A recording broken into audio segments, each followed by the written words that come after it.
Welcome everyone to episode 146 of the Sen Nutrition Podcast with your host Bryan and Peter today. And today's podcast is on, does your horse feed contain oil? The devil's in the detail. How are you, Peter? Bryan, I'm worried. Should I be scared? It's a pretty big intro. Well, I think it's about showing our listeners how Sen is set apart from the majority of the industry in terms of how we make our horse feed and what we're trying to achieve at the other end within the horse and the horse's physiology. Yeah, absolutely. Look, our mantra has always been as few ingredients as possible, and with no fillers, no unnecessary products in there that are actually going to boost the nutritional profile. So we can't speak about other companies. We can only echo what we do. And it is about trying to obviously make the healthiest feed, the most nutritious feed, but also a feed that's not going to be changing ingredients seasonally, like some feeds do throughout the year in Australia. And I'm sure that it happens overseas as well. Yeah, we've been described as like the raw feeding of the horse world in terms of when we look at how our fiber pellet is produced or manufactured, we don't include the seed oils like the canola or the rice bran oils, because that would totally go against our mantra of feeding our Sen oil, which is a high omega-3 on top, because that is our fat source and it's a very viable fat source. What we don't believe is just adding a random fat that has no benefit, just a calorie source in terms of bringing up that feed's fat content, but then it doesn't give any other benefits that we want to see. Look, we have been asked hundreds of times, why don't you put the Sen oil into the Sen grain-free? And the very simple answer is because when you make a pellet, when you heat a pellet and you're going to add an oil, that oil is going to oxidize. It's going to release free radicals. Now your horse is going to eat it and your body's going to have to mop up those free radicals, which is using valuable energy, to mop up that oil that has gone rancid. And it's not using now that energy to build top line, provide adequate energy for the work that the horse is doing, the performance that it may be doing as well. So it's not a very effective way to use energy to try to, fix what the horse has eaten almost in a way. Yeah, we regard canola, rice bran, soy oil as a low quality oil. They're used within the cooking industry. What we're trying to do is have something that's more viable for the horse's physiology that's not rancid or low quality. And that's why we don't put the oil in the pellet, as Peter outlined, because we're giving it some steam heat. Even if we coated the outside of the pellets with an oil, it's still exposed to oxygen, which, as we've just described, has that free radicals due to the rancidity, due to that reactiveness of the omegas within it. And when you look at how the processing, then it becomes rancid, what free radicals do, they actually attack healthy cells in the horse's body. They damage the cell membranes, the proteins, and even the DNA. So think about this over a long-term use. So chronic feeding daily, you're just playing with fire in terms of heightening the risk of things that we don't want to go wrong within the horse.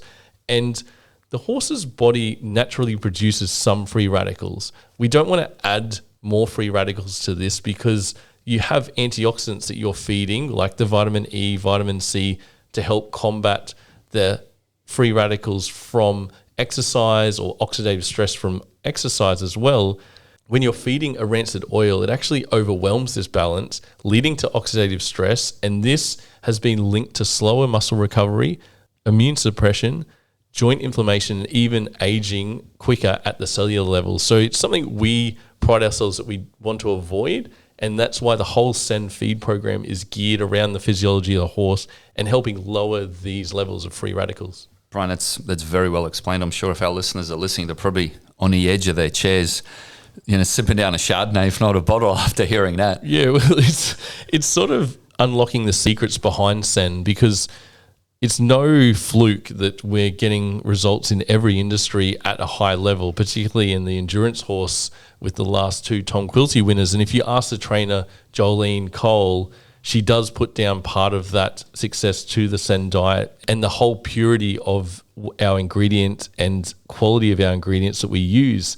And the impact on performance and health with oxidative stress, it just doesn't affect just the muscles. It actually can affect the energy or the mitochondrial function of the horse and lowers that stamina and can cause that systemic inflammation that you don't want. And a lot of people would not be aware that obviously, those cooking oils you mentioned, whether it's the canola oil or RBO, that are present in those other feeds from those other companies, until obviously maybe hearing this podcast, they may have think that that's actually a benefit that the oil is in there, because it saves them going out and buying the sen oil, which obviously it's another cost on top of their hard feed if they're not using our feed. So they may be thinking that, oh, well, I've already got the oil in my product. I don't need to feed the sen oil.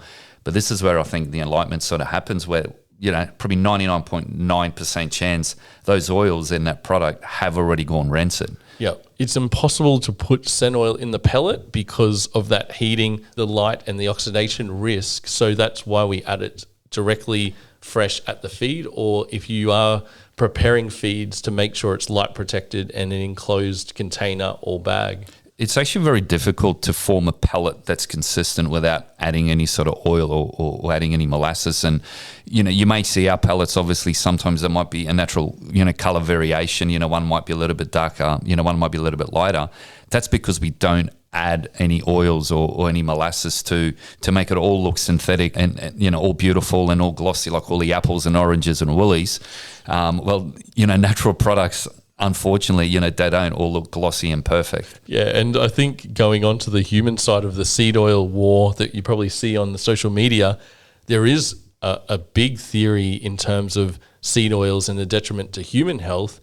And if humans are mammals and horses are mammals, there definitely has to be a link there that if they're not good for a human, then why are we feeding it to our horses? And that's way back in the day that Peter and I, it would be 10 years ago, that we said this to each other. We're like, why are these horses that we treat as high performance athletes being fed cooking oil when we wouldn't ingest this ourselves due to what we've just explained? And I'm going to play a clip from one of the doctors that explains the seed oil dangers for humans, and you can actually make up your own mind whether we should be feeding it to our horses.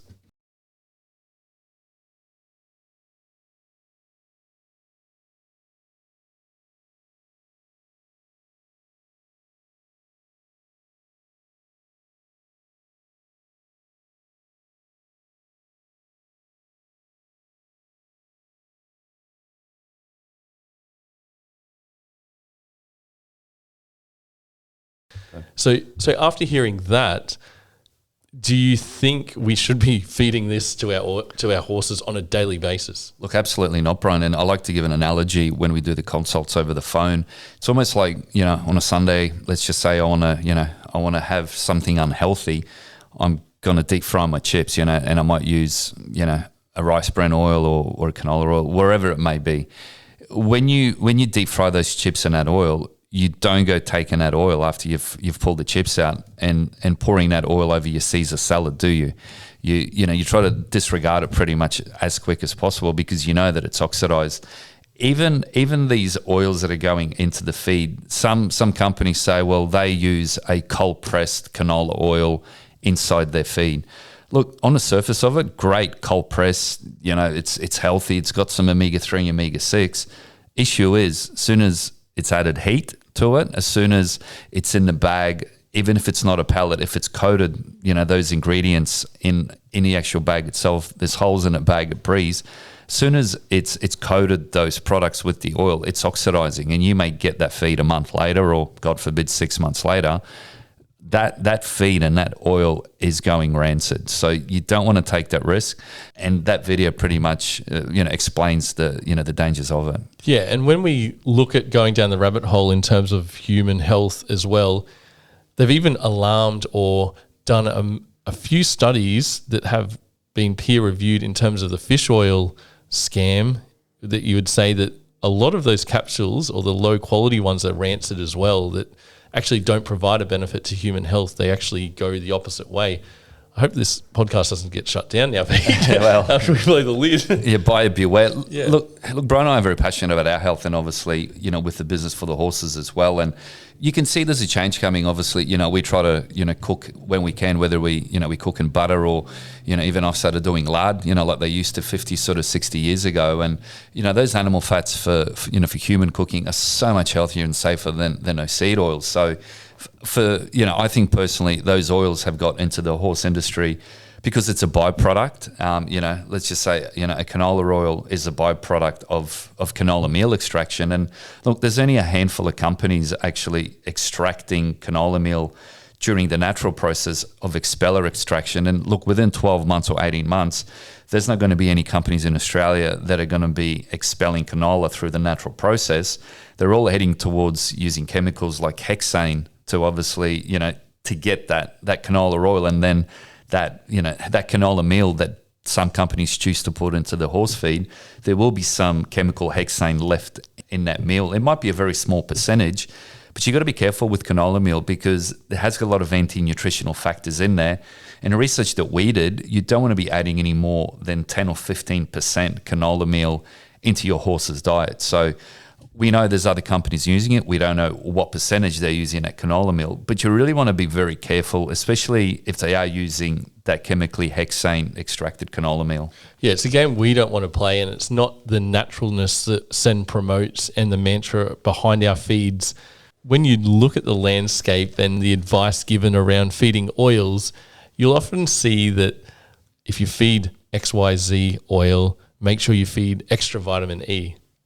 Okay, if XYZ oil was not rancid, why do you need to feed extra vitamin E and antioxidant on top? Why not feed a healthy unrancid oil first, like Sen oil, and then you don't need to use that extra vitamin E. That extra vitamin E can go into the recovery of your horse and not be depleted from a rancid oil in the feed. Look, sometimes feeding, a competitor's flaxseed oil, linseed oil, that's not certified, that's not audited every year, you may be feeding an oil that's rancid already. And look, if they're not HACCP certified, if they're not GMP certified, if they can't provide a certificate of analysis or anything like that, that's a red light and alarm bells going off straight away. We have got all that updated on our website. So, it's almost feeding a rancid linseed oil is as bad as feeding a chemically extracted canola oil or a rice bran oil, because both are rancid. So the rancidity is the issue. It's not the omega-3 that's on the label. Yeah, correct, Pete. And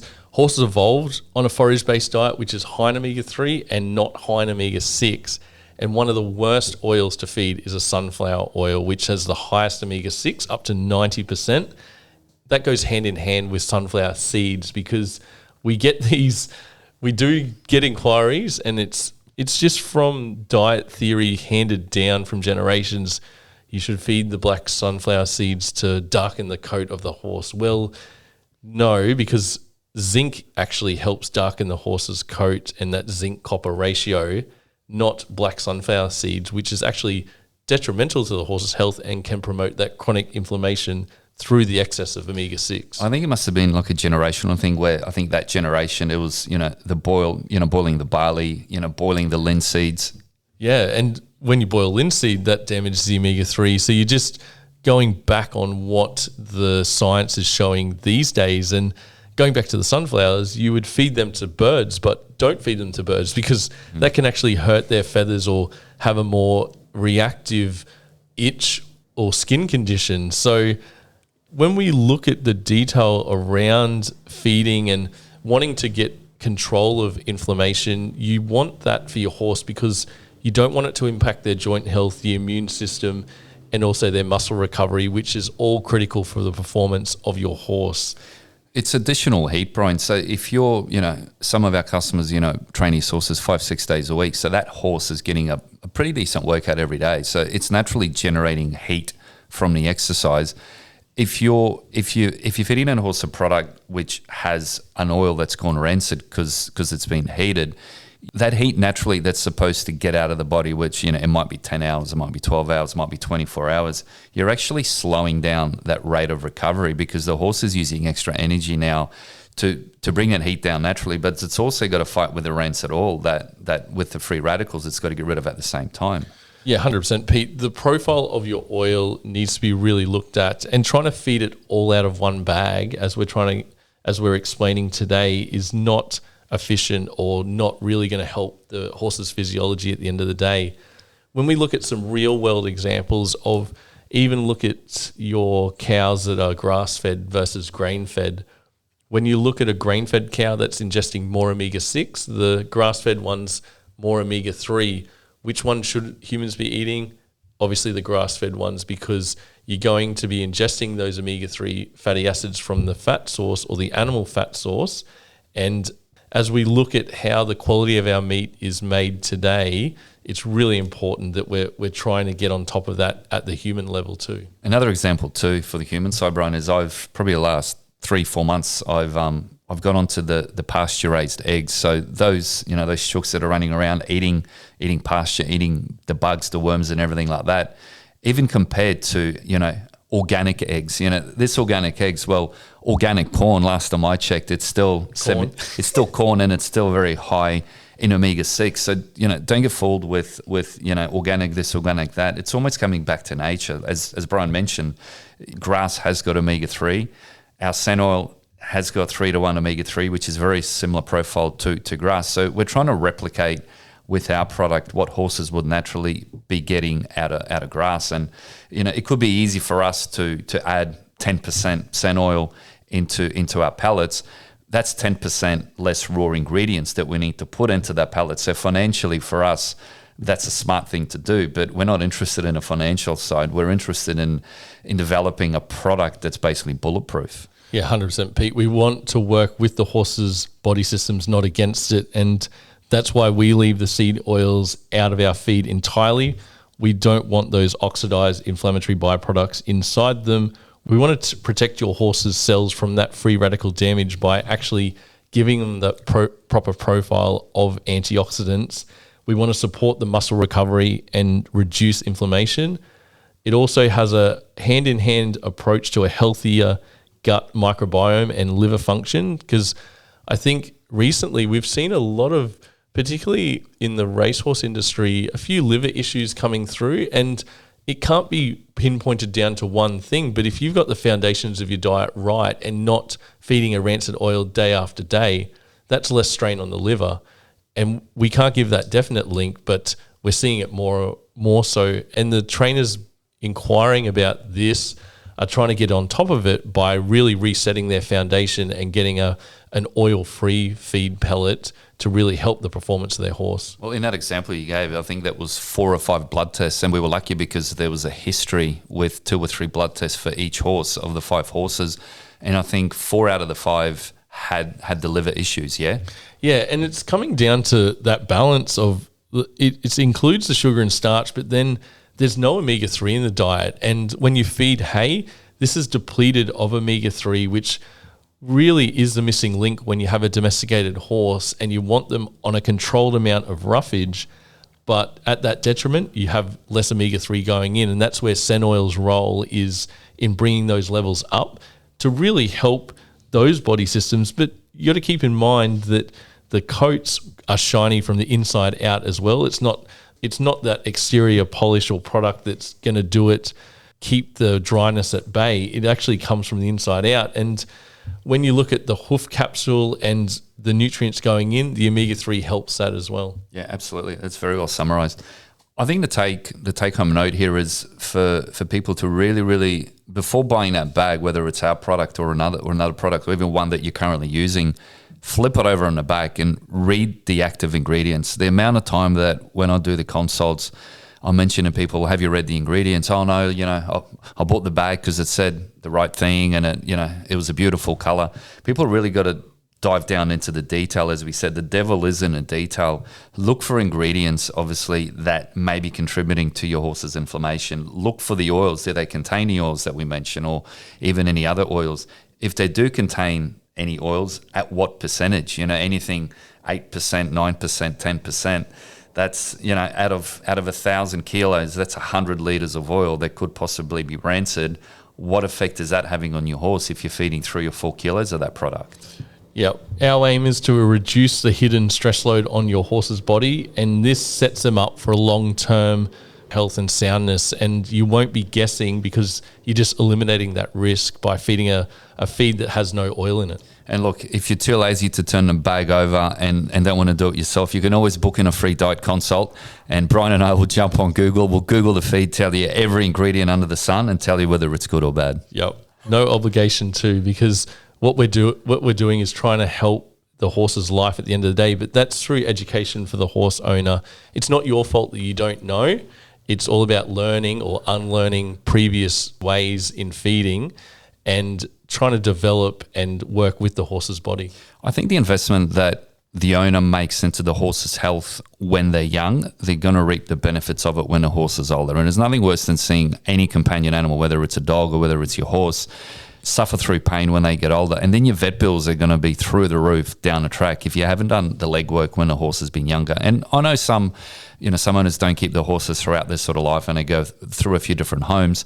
That's not to say that the horse that you get or that you inherit, it might be a 15-year-old, it's still not too late to bring that horse around and actually, put it on a health journey with the right hay, with a balanced diet, with the right oil, because the body is designed to heal itself. We just got to give it, we got to give it the right nutrients and a bit of time.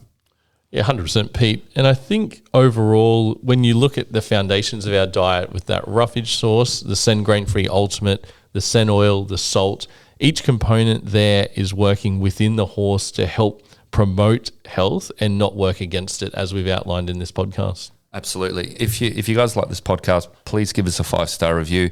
We're heading our way towards 150, so we can't do it without your help.